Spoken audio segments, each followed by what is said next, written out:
Doctor Mukesh judicial coaching पर आप सभी दर्शकों का स्वागत है। हमारे साथ श्री राजीव कुमार पांडे जी हैं। बहुत दिनों बाद हम लोग राजीव जी आज आपसे मुलाकात हो रही है और फिर से हम लोग इकोनॉमिक जस्टिस की सीरीज के साथ आगे बढ़ रहे हैं और बहुत सारे दर्शकों का बीच में सवाल भी आया राजीव सर कि आजकल आप लोग बिजी हैं, कोई वीडियो नहीं आ रही है आप लोगों की, तो इसलिए हमने राजीव सर से स्पेशल आज समय लिया। हमने कहा कि भाई हमारे दर्शक आपकी आवाज़ सुनना चाहते हैं, आपके जो अनुभव है उसको जानना चाहते हैं, तो उसी को ध्यान में रखते हुए आज हम लोग फिर अपने पुराने सीरीज पर लौटते हैं इकोनॉमिक जस्टिस के बारे में। तो पहले श्री राजीव सर का एक छोटा सा परिचय हो जाए, उसके बाद तब हम लोग जो है आगे बढ़ेंगे अपने सीरीज के साथ। आपके चैनल पर तो मेरा परिचय है, मैं राजीव पांडे हूँ। क्योंकि सर नए नए दर्शक बार बार जुड़ते हैं हर बार, तो मैं इसको अपने चैनल के लिए भी रिकॉर्ड कर रहा हूँ, फेसबुक लाइव कर रहा हूँ, तो सबको पता ही है कि मैं हूँ। मतलब इस समय माना जाए कि 100-150 लोग देख रहे हैं। हाँ, जो भी है। बाकी मैं बीएससी एलएलबी हूँ, मैं गवर्नमेंट ऑफ इंडिया स्कॉलर रहा, 5 साल बोर्डिंग स्कूल्स में पढ़ा। लखनऊ यूनिवर्सिटी में मैंने एक रिकॉर्ड बनाया, एलएलबी में मैं बीएससी एलएलबी लखनऊ यूनिवर्सिटी से किया। 26 साल बैंक में जॉब किया, जिला सहकारी बैंक में एसबीएम रहा। और मैं जो है वो ओके, धन्यवाद बहादुर जी। और मैं इस समय मैं पांडे इन्वेस्टमेंट्स नाम की कंपनी चला रहा हूँ। मैं म्यूचुअल फंड्स में इन्वेस्टमेंट्स कराता हूँ और लोगों को इस प्रकार से मैं लाभ दिलाने का प्रयास करता हूँ। विधानसभा मार्ग पे मेरा ऑफिस है। तो अभी तक जो है राजीव सर हम लोगों ने बात किया था इकोनॉमिक जस्टिस को लेकर के। इकोनॉमिक जस्टिस कैसे मिले ये बहुत क्वेश्चन मार्क है और इसका कोई एक सलूशन भी नहीं है। इसके बहुत सारे सलूशंस हैं, कई सेक्टर्स में हम लोगों को काम करने की ज़रूरत है, लेकिन एक जागरूकता के तौर पर जो है हम लोग एक म्यूचुअल फंड को के द्वारा या एक टूल्स मान लिया जाए, टूल्स और टेक्निक है जिसके द्वारा हम लोग आगे बढ़ रहे हैं। तो एक सेफ सरकारी म्यूचुअल फंड जो सरकार की तरफ से डील होता है या सरकार का हिस्सा है, शेयर उसमें ज़्यादा रहता है, उसके बारे में आज थोड़ा मेरे दर्शकों को बता दीजिए कि जो सरकारी मतलब लोगों पर जो गवर्नमेंट का जो थप्पा लगा है उस पर लोगों का ज़्यादा भरोसा है। तो एक गवर्नमेंट से रिलेटेड ऐसा म्यूचुअल फंड जो हमारे दर्शकों के लिए काफ़ी लाभकारी सिद्ध होगा, उसके बारे में राजीव सर आपसे हम जानना चाहते हैं। तो पहले तो वो छोटी सी बात, जो आपका इकोनॉमिक जस्टिस का जो ये सीरीज चल रही है, जिसमें बहुत से तरीके हैं, लेकिन एक तरीका ये आप हमारे साथ मिलकर म्यूचुअल फंड चूँकि ये काम है जी, इसमें यह है कि देखिए, एक प्रकार से ये जस्टिस का एक ये भी तरीका है कि सारी सुविधाएं हर व्यक्ति के लिए उपलब्ध हों। तो जो देश की बड़ी से बड़ी कंपनियां हैं, क्या उनमें निवेश करने का अधिकार सभी को है? तो है तो है, लेकिन क्या है कि सेंसेक्स है, निफ्टी है, बॉम्बे स्टॉक एक्सचेंज है, नेशनल स्टॉक एक्सचेंज, वहां से आप शेयर खरीद सकते हैं जी। लेकिन चूंकि उसकी एक्सपर्टाइज नहीं है, ज्ञान नहीं है लोगों को जी। तो उसका तरीका ये है कि आप म्यूचुअल फंड्स में पैसे दे दीजिए और वहां से ले लीजिए जी। जो शेयर्स होते हैं उनमें एक शब्द आता है इक्विटी। इक्विटी आप डॉक्टर साहब, आप तो पीएचडी हैं लॉ के जी, लॉ के आप प्राध्यापक हैं, बहुत बड़े वकील हैं, तो आप जानते हैं इक्विटी माने जो है, जो एक तो न्याय भी होता है, इक्विटी जस्टिस है, जैसे इक्विटेबल जस्टिस है, जैसे इक्विटी एंड जस्टिस बोलते हैं। इक्विटी माने न्याय भी होता है जी, और यहाँ इक्विटी माने शेयर्स होता है जी। म्यूचुअल फंड में।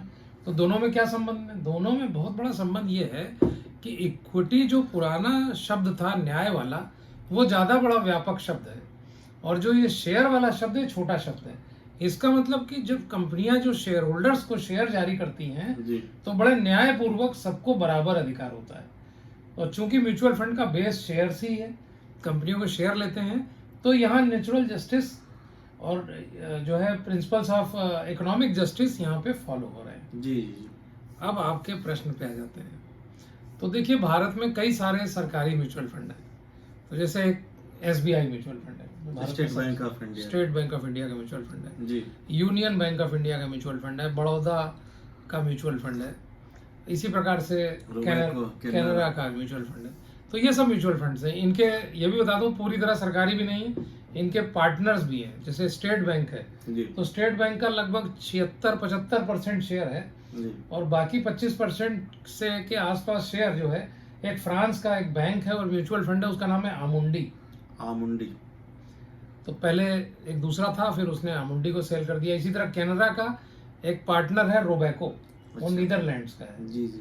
यूनियन बैंक अपने तरह से करता है और बड़ौदा का पार्टनर पहले पायनियर था, इस समय कोई चेंज हो गया। तो स्टेट बैंक ऑफ इंडिया का म्यूचुअल फंड कैसे काम करता है राजू जी? हम इसको सरकारी क्यों कहते हैं?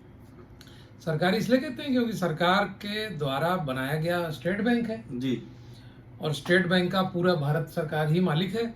हम्म, उसके 60-70% तो शेयर भारत सरकार के पास ही होंगे आज भी। हम्म, हालांकि उसके शेयर बाजार में भी हैं, लेकिन अभी भी भारत सरकार के पास मालिकाना है, हिस्सेदारी ज्यादा है। हिस्सेदारी ज्यादा है। जी। दूसरा, स्टेट बैंक लगभग जैसे मैंने कहा कि करीब करीब 75% उसने अपना पैसा लगा करके स्टेट बैंक म्यूचुअल फंड शुरू किया है। जी तो ये SBI funds management private limited एक कंपनी है जी।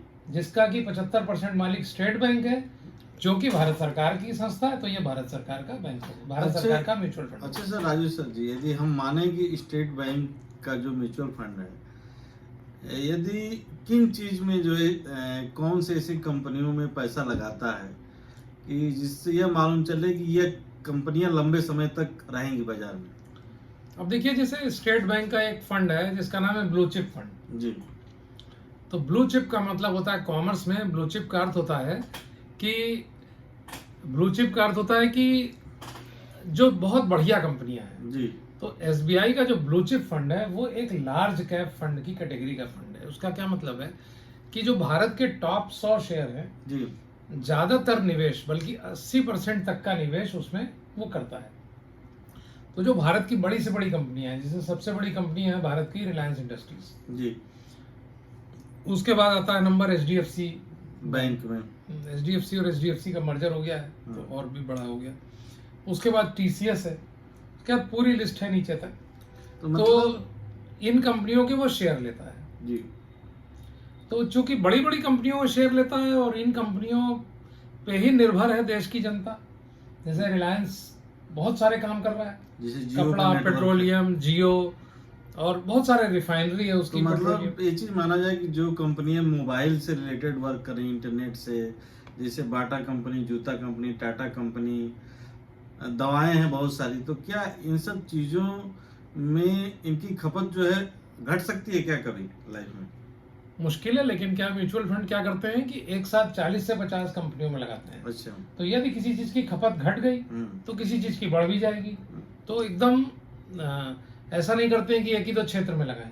तो कम से कम 15-20 क्षेत्र हैं जो अपने सेंसेक्स का पार्ट है। जो मतलब यदि large आदमी cap का- जिंदा है, मतलब जब आदमी धरती पर है तो वो चीजों का इस्तेमाल करेगा ही करेगा। जैसे उसको जो है फोन चाहिए, जो इंटरनेट की दुनिया में जो है एक दूसरे से विचारों को जानना, एक दूसरे को संदेश पहुंचाना, मोबाइल चाहिए, दवाएं चाहिए, और पहनने के लिए जूता चाहिए, कपड़े चाहिए, पेन चाहिए, कलम चाहिए, खाने के लिए बिस्कुट चाहिए। तो इन सब सारी चीजों की यदि जरूरत पड़ेगी जी, तो उसके लिए धन तो चाहिए। हाँ, धन चाहिए। जब धन चाहिए तो धन इन कंपनियों के पास जाएगा, तो लोग देखिए, जो सामान अभी खरीदेंगे। अभी मैं टीवी देख रहा था, एक एनालिस्ट बोल रहे थे जी कि जो निफ्टी की 50 कंपनियां हैं, निफ्टी एक इंडेक्स है ना नेशनल स्टॉक एक्सचेंज, जी। उसमें भारत की टॉप 50 कंपनियां हैं। तो उन्होंने कहा इस साल, पहले उन्होंने कहा कि निफ्टी की जो 50 कंपनियां मिला के 50,000 करोड़ का प्रॉफिट नहीं करती थी, जी इस बार स्टेट बैंक ऑफ इंडिया ने अकेले 50,000 करोड़ का प्रॉफिट किया है। जी। जी। तो जो बड़ी जो टॉप 100 कंपनियां हैं वो तमाम काम कर रही हैं, तमाम जरूरी सुविधाएं दे रही हैं, तमाम जरूरी सामान बेच रही हैं, तो वो बहुत पैसा कमा रही हैं। किसी का 10% मार्जिन पे है, कोई 18% मार्जिन पे काम कर रही है, कोई 15 पे। वो हजारों करोड़ की सेल है। तब जैसे SBI ने ही 50,000 करोड़ कमा लिया। अब रिलायंस एक साल में रिलायंस इंडस्ट्रीज हर साल करीब 50,000 करोड़ कमा रही है। सर, हम लोग तो बैंक में पैसा जमा करने जाते, हम लोग 7% ही मिलता है। तो उनको अपने खर्चे हैं, प्लस कभी कभी नहीं भी कमा पाते। बीच में दौर था जब कमाने में दिक्कत हुई। और दूसरा ये है कि उनको अपने शेयर होल्डर्स को भी देना है और उनको लोन भी वसूलना है। तो वो कई सारी चीजें जो होती भी हैं। दर्शक मतलब जुड़े हुए हैं, वो चाहें तो हम लोगों से डायरेक्ट सवाल भी पूछ सकते हैं। जैसे राहुल जी हमारे स्टूडेंट्स हैं, वो भी जुड़े हुए हैं, और भी दर्शक जो फेसबुक पर भी हैं और यूट्यूब पर भी हैं। तो आप लोग डायरेक्ट सवाल भी कर सकते हैं। तो राजू सर, आजकल चाइना में एक हैंगसेंग नेस्डेक करके कुछ न्यूज है कि जो है ये हैंगसेंग कंपनियां बढ़ रही हैं आगे। चाइना में भी कुछ मतलब वो न्यूज चल रही है कि इनका जो है शेयर बाजार बढ़ने वाला है। तो क्या इसको लेकर के कोई है अपडेट आपके पास?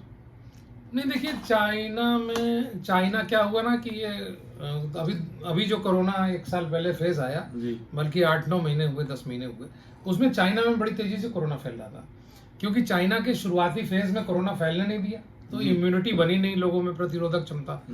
तो चाइना ने बंद कर दिया सब, और एकदम पोर्ट्स, अपने सी पोर्ट्स और सारी फैक्ट्रियां सब बंद कर दी।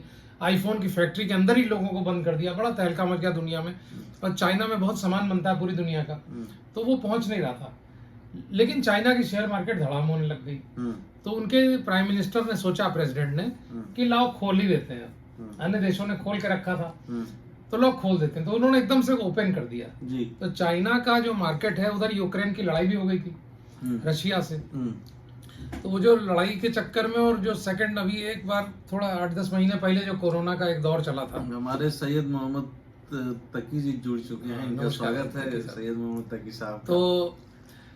तो चाइना के कोरोना फैलने का डर और उसमें कंप्लीट लॉकडाउन करने की जो उनकी पॉलिसी, और उसकी वजह से उनका पूरा लॉकडाउन किया, उसकी वजह से क्या हुआ कि चाइना की फैक्ट्रियां बंद हो गई और चाइना संबंधित सभी को परेशानी हो गई पूरी दुनिया में।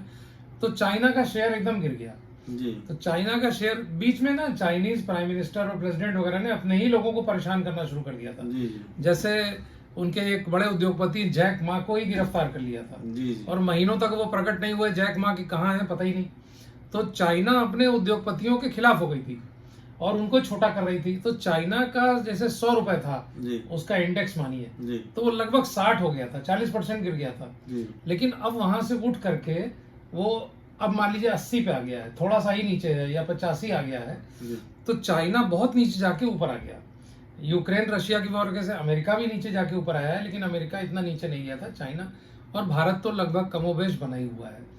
चाइना की तो अच्छी स्थिति है ही है। चाइना मतलब व्यापार में चाइना ने मैन्युफैक्चरिंग के क्षेत्र में कब्जा करके रखा है। जब पहला कोरोना आया तब हालत ये हो गई थी कि लग रहा था पैरासीटामोल भारत में मिलना मुश्किल हो जाएगी, क्योंकि एक चीज होती है एपीआई, एक्टिव फार्मास्यूटिकल इंग्रेडिएंट्स होते हैं, उसका कुछ इंग्रेडिएंट क्रोसिन तक का वो बनता था चाइना में।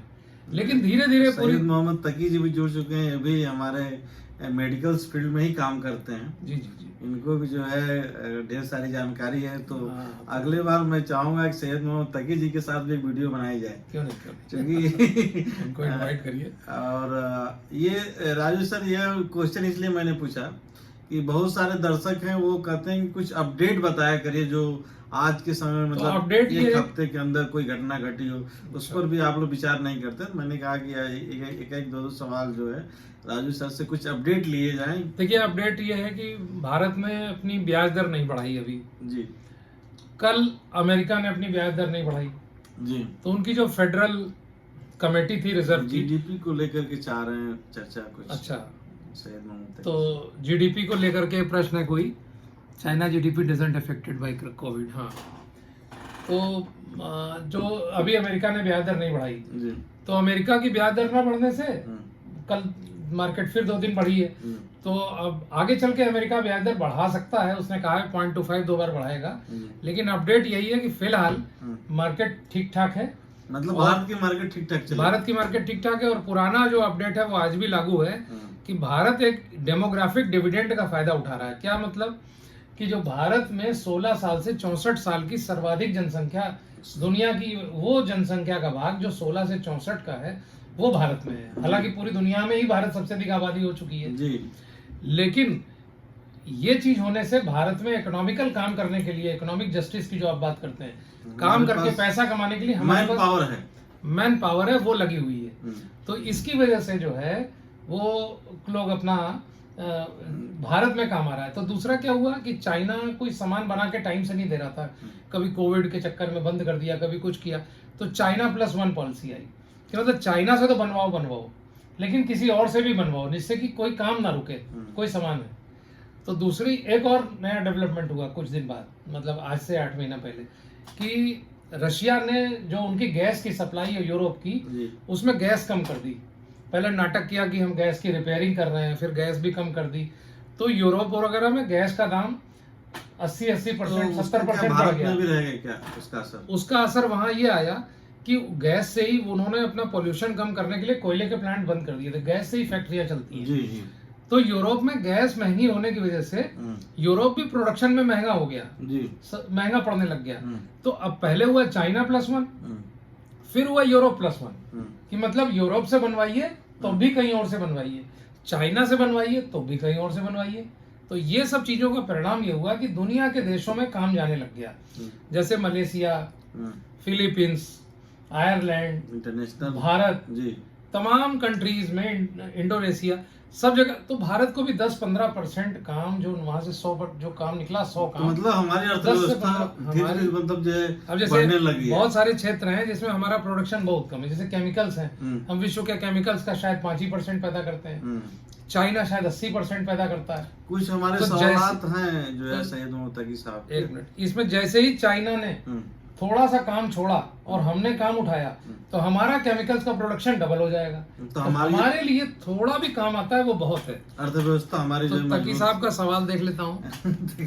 भारत ने पहले ही इंटरेस्ट रेट बढ़ा रहा है, आप लोग भी सवाल तो पूछ सकते ठीक हैं, है। जो भी दर्शक हमारे YouTube चैनल पर सही है, तकी साहब इनपुट्स दे रहे हैं अपने, वो भी ज्ञानी आदमी है, तो पढ़ के देना मुश्किल है। मैं अभी जो मोटी मोटी बातें जानता हूँ वो मैं बताता रहता हूँ, कोई मैं बहुत बड़ा एक्सपर्ट नहीं हूँ, कोई इकोनॉमिस्ट नहीं, हम लोग तो एक लेकिन शुरुआत है राजू सर के साथ जो है। पिछले 30-40 सालों से मैं म्यूचुअल फंड्स के से रिलेटेड चीज़ों को पढ़ता रहा हूँ। जी और देखिए ये इकोनॉमिक टाइम्स पढ़ा हुआ है, ये डेली का मेरा रूटीन है इसको पढ़ने का, है ना। रोज इंडियन एक्सप्रेस पढ़ता हूँ, सालों साल मैंने काफी समय देते हैं पढ़ाई को और भी, हाँ प्लस देखिए इधर टीवी लगा हुआ है तो बिजनेस चैनल्स वगैरह देखता हूँ। आज हमारे एक बहुत बड़े एक्सपर्ट हैं, वो कह रहे थे कि चाइना जो है अमेरिका, वो उसने कहा है कि हम ब्याज दर हो सकता है बाद में बढ़ा दें, तो उसको क्रिटिसाइज कर रहे थे, कह रहे थे क्यों आखिर बढ़ा रहे हैं, यूरोप में तो 3.5% ब्याज दर है और 5.5% इन्फ्लेशन है, फिर भी उन्हें बढ़ा रहा है। अंतर्राष्ट्रीय जानकारियां नहीं ले पाते हैं राजू सर जी, ये हम लोगों के लिए ड्रॉबैक है एक तरीके। उसमें देखिए इंटरेस्ट लेना पड़ेगा, जैसे इकोनॉमिकल के रिलेटेड चैनल्स आते हैं, अब ET Now हिंदी में चैनल है, CNBC आवाज है, तो उसको देखिए, बस उसमें यह है कि शेयर्स ना खरीदिए, लेकिन मोटा मोटा जो उनकी कमेंट्री है उसको समझिए, और म्यूचुअल फंड्स लीजिए। म्यूचुअल फंड्स में आप किसी से भी संपर्क कर सकता है आदमी, मेरे से भी कर सकता है, तो उससे लेकर के वो जितना भी भारत में इकोनॉमिकल एक्टिविटी हो रही है, जो भी कंपनियां कमा रही हैं, उसका फायदा उठाइए। उसमें एक ज्वाइन का ऑप्शन आ रहा है, हमारे तकी भाई भी ज्वाइन करना चाह रहे हैं आपको, तो इसमें ज्वाइन कैसे करेंगे? देखिए उसमें कोई आयुष मिश्रा जी भी हम लोगों को देख रहे हैं हमारे। नहीं, वो ज्वाइन नहीं कर पाएंगे। ज्वाइन जो यहाँ बैठा हो भौगोलिक रूप से वही जुड़ पाएगा। ताकि साहब आपका स्वागत है इसी तरह। वो तो हमेशा टेलीविजन पे दिखाई पड़ते हैं, टेलीविजन। हाँ भाई, हमारे पार्टी के भी बहुत सारे विचारों को लेकर प्रदेश प्रवक्ता, मतलब प्रवक्ता है हमारे एक, तो ये चीज है।